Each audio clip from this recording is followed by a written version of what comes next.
वंदे मातरम। जय हिंद। मैं चक्रधारी सिंह ना से प्रमोद त्यागी। अगर किसी को सच सुनना पसंद ना हो तो कृपा करके उनके लिए हमारी ये वीडियो नहीं है। जंतर मंतर पर भड़काऊ भाषण देने के आरोप में अश्वनी कुमार और उनके 6 आदमियों को पुलिस ने किया गिरफ्तार। अश्वनी कुमार की जमानत याचिका पर अदालत ने सुरक्षित रखा अपना फैसला। जंतर मंतर पर एक खास समुदाय के विरोध में नारेबाजी के विरोध में अश्वनी कुमार उपाध्याय को पुलिस ने किया गिरफ्तार। पुलिस ने उनके 6 साथियों को भी गिरफ्तार किया है। हमारे इस वीडियो को लास्ट तक देखते रहिए, हम आपको बताएंगे पूरे केस की सच्चाई।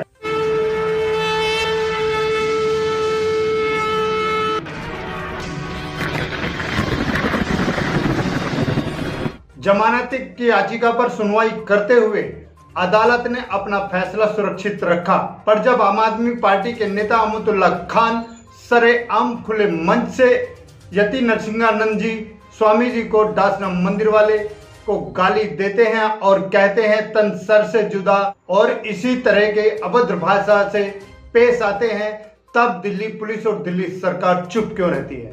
अमतुल्ला खान ने खुलेआम मंच से धमकी दी थी कि अगर संविधान बीच में नहीं होता तो हम इस नरसिंहानंद स्वामी का सर से गर्दन काट दिए होते।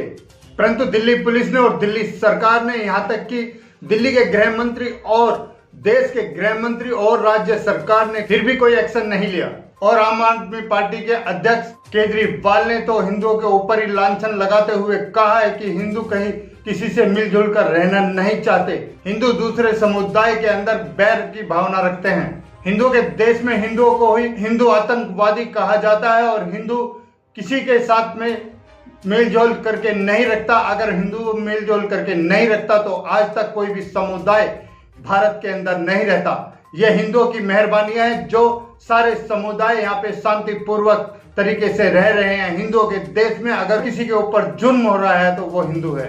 फर्जी किसान आंदोलन के सरगना राकेश टिकैत यानी कि डकैत ने 26 जनवरी को जो आतंक मचाया था उससे सभी पूरे देश की जनता वाकिफ है। किस तरह से उन्होंने पुलिस वालों के ऊपर अत्याचार किए थे, किस तरह से 26 जनवरी को राकेश टिकैत के आदमियों ने जो किसान आंदोलन के नाम पे जो उपद्रव मचाया था और दिल्ली पुलिस को मारा था, उसको कोई देशवासी भूला नहीं है। और आज से 1 साल होने को है, तब से आज तक दिल्ली बॉर्डर के चारों तरफ के रास्ते रोके हुए हैं। इससे उत्तर प्रदेश, हरियाणा और राजस्थान वाले लोगों को बहुत कठिनाइयों का सामना करना पड़ रहा है और दिल्ली की जनता भी बहुत ज्यादा परेशान है। लेकिन 1 साल होने को है, दिल्ली सरकार और केंद्र सरकार और गृह मंत्रियों ने कुछ नहीं किया, ना ही दिल्ली पुलिस ने उसके ऊपर कोई आज तक एक्शन लिया।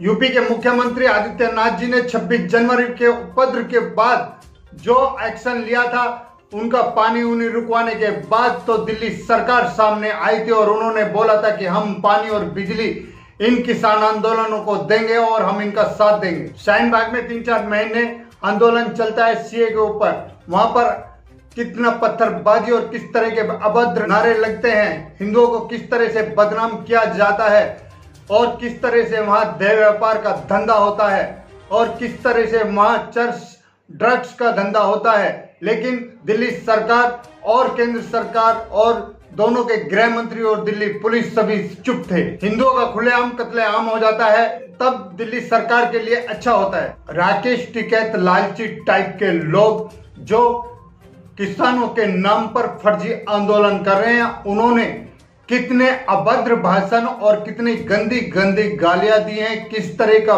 भारत की प्रॉपर्टी का नुकसान किया है, वो सभी जग जानता है। लेकिन आज तक उनके ऊपर कोई भी एक्शन नहीं हुआ है। इस तरह की घटना होती है तो दिल्ली पुलिस और दिल्ली सरकार के लिए अच्छा होता है। जेएनयू में खुलेआम अफजल हम शर्मिंदा हैं, तेरे कातिल जिंदा हैं, भारत तेरे टुकड़े होंगे इंशाअल्लाह इंशाअल्लाह, और भारत के झंडों का अपमान करके पाकिस्तान के और काले झंडों को फहराया जाता है, तब दिल्ली सरकार और केंद्र की सरकार कुछ नहीं बोलती, ना ही दिल्ली पुलिस उन्हें कुछ बोलती है। और अगर दिल्ली पुलिस मजबूर होकर गिरफ्तार करती है तो चंद मिनटों में उनके बड़े बड़े वकील आकर अदालत से उन्हें छुड़ा लेते हैं और उनको हीरो बना देते हैं। कन्हैया कुमार जैसे एक देशद्रोही को आज देश में हीरो बना के रखा हुआ है। किसान आंदोलन में लड़कियों के रेप हो जाते हैं, आदमियों को जिंदा जलाकर मार दिया जाता है, तब सरकार कोई एक्शन नहीं लेती। लेकिन एक देश को बचाने के लिए और अंग्रेजों के बनाए हुए 200 कानून को मिटाने के लिए कोई आंदोलन करता है तो उनके ऊपर अभद्र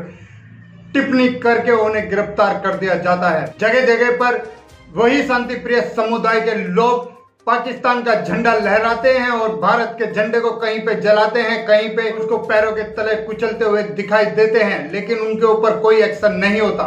सीए के नाम पर कितने बवाल हुए, लेकिन दिल्ली सरकार और केंद्र सरकार दोनों ही चुप बैठी रही, यहां तक कि दिल्ली पुलिस भी। तौसीफ जैसे जिहादी निकिता तोमर को बीच चौराहे पर गोली मार देते हैं, दिल्ली सरकार और केंद्र सरकार चुप और दिल्ली पुलिस भी चुप। जबकि अश्विनी कुमार उपाध्याय को और उनके 6 साथियों को झूठा केस बनाकर जबरदस्ती अरेस्ट किया था और अदालत ने भी जो फैसला लिया है वो अपने पक्ष में रखकर लिया है। अगर इस तरह गलती से उसी शांति प्रिय समुदाय के लोगों को पकड़ा होता तो उनको तुरंत छोड़ दिया जाता और अदालत तक ये केस जाता ही नहीं। बड़े दुख के साथ कहना पड़ता है कि भारत में हिंदुओं के राष्ट्र होने के बावजूद भी हिंदुओं को ही झुकना पड़ता है, जबकि एक देश तो हम दे ही चुके हैं जिसके 2 टुकड़े हो चुके हैं, फिर भी हमारे ही देश में हमारा ही अपमान क्यों होता है। ओवैसी का भाई खुलेआम धमकी देता है कि हम 25,000 हैं तो क्या हुआ, 15 मिनट पुलिस को हटा दिया जाए तो हम दिखा देंगे कि ये 80 करोड़ हैं या हम 25 करोड़ इन पे भारी पड़ते हैं। लेकिन आज तक भी दिल्ली पुलिस और केंद्र सरकार ने आज तक भी इनके ऊपर कोई एक्शन नहीं लिया। जबकि आजकल असदुद्दीन ओवैसी खुलेआम संसद में बोलता है कि इनके प्रधानमंत्री, इनके वो फलाना ठिकाना, क्या भारत में रहकर वो हमारे प्रधानमंत्री को भी अपना प्रधानमंत्री नहीं मानता और मंच पे से खुला चैलेंज करता है कि हमें अब दूसरा देश चाहिए। एक एमपी होते हुए भी उसकी इतनी हिम्मत हो जाती है कि भारत के संविधान को वो खूंटी पर टांग देता है और आज तक भी उसके ऊपर कोई एक्शन नहीं हुआ। वही शांति प्रिय समुदाय खुलेआम लव जिहाद करता है और क्रिश्चियन समुदाय जो शांति का प्रतिदूत माना जाता है, अंग्रेजों के राज में तो उनका शासन था, वो बोलते थे कि हमारा शासन है, हमारी सरकार है, लेकिन अंग्रेजों के जाने के बाद भी आज भी उनका शासन है। वो शांति प्रिय होकर जैसे 2 मुंह का सांप एक तरफ से चुप रहता है और दूसरी तरफ से डंक मारता है, उसी तरह से ईसाई समुदाय भी काम कर रहा है।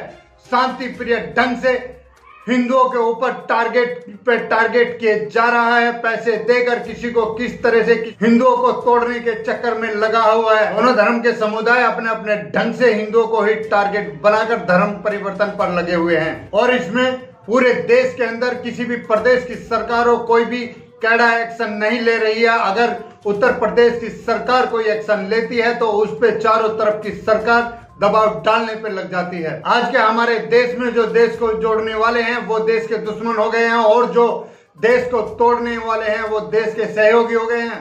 क्या समझ रखा है किसी भी सरकार ने हिंदुओं को? हम मानते हैं कि आज का हिंदू सोया हुआ है, लेकिन जिस दिन हिंदू जागा उस दिन सारी सरकारों को भारी पड़ेगा। हिंदू सोया हुआ जरूर है लेकिन मरा नहीं है। जिस दिन वो जागेगा उस दिन सारी सरकारों को बुरी तरह से भारी पड़ेगा। इन सभी सरकारों को बचने के लिए जगह नहीं मिलेगी। जैसे ही इलेक्शनों का और वोट लेने का टाइम आता है वैसे ही ये लोग हिंदुओं के चरणों में पड़ जाते हैं, लेकिन जैसे ही इनका टारगेट पूरा हो जाता है वैसे ही हिंदुओं को टारगेट बनाने पर और उनका अपमान करने पर उतारू हो जाते हैं। आज सभी हिंदुओं को एकजुट होकर सभी सरकारों को आईना दिखा देना चाहिए। एक तरफ 25 करोड़ है, उनकी मान्यता तुम लोगों से ज्यादा है, जबकि तुम भारत के अंदर 75 करोड़ से ज्यादा हो, जबकि तुम्हें कोई नहीं पूछता। ऐसा क्यों? यह हमारी आपस की मतभेद की दीवार जो है वो इतनी ऊंची कर दिया है इन सभी पॉलिटिक्स बाजों ने कि हम आपस में मिलना ही नहीं चाहते।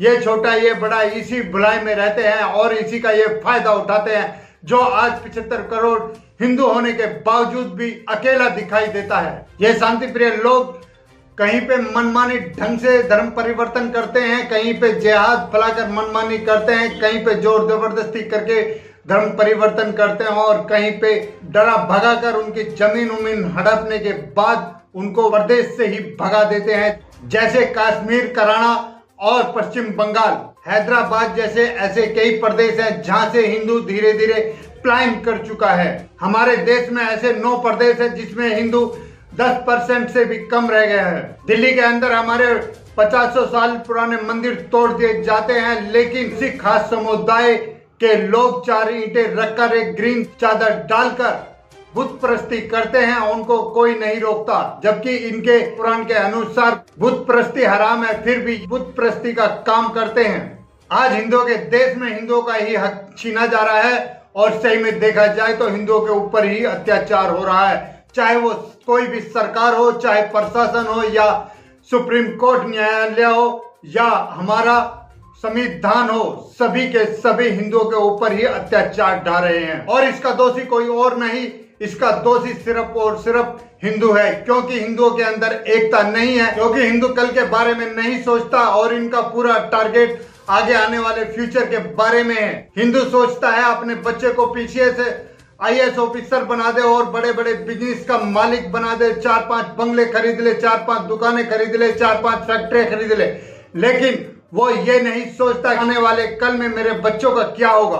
कश्मीर में भी हिंदुओं ने यही सोचा था कि हम बड़े बड़े उद्योगपति बने, लेकिन आखिरकार हर्ष क्या हुआ, सारी प्रॉपर्टी कश्मीरी खास समुदाय के लोगों ने उनसे छीन, उन्हें खाली हाथ नंगे पैर वहां से निकलना पड़ा, यहाँ तक कि अपनी बहन बेटियों की इज्जत भी लुटवा कर वहां से निकलना पड़ा और बहुत सारे आदमियों को खपाना पड़ा। और शरणागत की जिंदगी में कितने दिन तक यहाँ पर दिल्ली में इधर उधर से बेचारे भटकते रहे, आज जाके उनको कहीं जाकर शांति की जिंदगी मिली है, जबकि जो लोग कश्मीर आए थे उनको दाढ़ी भी नहीं आई थी और आज वो बुढ़े हो चुके हैं, फिर भी उनको पूरी तरह से आज भी इंसाफ नहीं मिला है। लेकिन हमारे भारत में रोहिंग्यों की वकालत की जाती है, रोहिंग्यों को घर भी मिल जाता है, रोहिंग्यों को सब सुख सुविधा भी मिल जाती है, लेकिन हमारे देश में रहने वाले नागरिकों को कोई फैसिलिटी नहीं मिलती। वो अपनी मेहनत से जो भी कुछ कर ले, उनको कोई किसी तरह की सरकार, कोई भी सरकार मदद नहीं करती।